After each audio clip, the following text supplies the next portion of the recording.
Rafi casting এর ব্যাপারে খুব মানে ও এই ব্যাপারটা খুব মানে পরিচ্ছন্ন ওর কাস্টিং এর ব্যাপারে। তো ওর যখন মনে হয়েছে যে প্রজেক্ট ওর মনে হয়েছে যে এটাতে তো আমাকে দরকার, সেই সময় ও আমাকে স্টোরি বলেছে, স্টোরি আমার পছন্দ হয়েছে, আমরা একসাথে কাজ করছি। লাস্ট মায়া মব জাস্টিস নিয়ে যেটা হলো, এটা খুব মানে বিঞ্জে তারা করার পর অনেক তাদের রেসপন্স ভালো।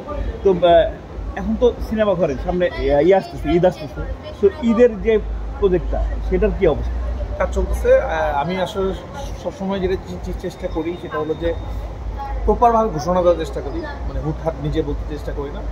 তো ঈদের সিনেমা রেডি হচ্ছে, তাড়াতাড়ি অফিসিয়ালি পড়াশোনা হাউস থেকে ঘোষণা হবে। ব্ল্যাক ডায়মন্ড, ব্ল্যাক মানি যেটা ছিল, এটার কি অবস্থা এখন? খুব ভালো। আজকে তো ফার্স্ট লুক মুক্তি পাইলো, ফার্স্ট যে এটা ভিডিও মুক্তি পাইলো এবং অলরেডি ফেসবুকে ভাইরাল, প্রচুর মানুষ অ্যাপ্রিসিয়েট করছে, সবাই পছন্দ করছে। সবাই বলছে যে মালটা আসলে দেশি। আমাদের ডায়লগ ছিল দেশি না বিদেশি, সবাই বলছে না দেশি ফ্লেভারে বিদেশি জিনিসের মধ্যে দেখা যাচ্ছে। আমরা খুব হ্যাপি।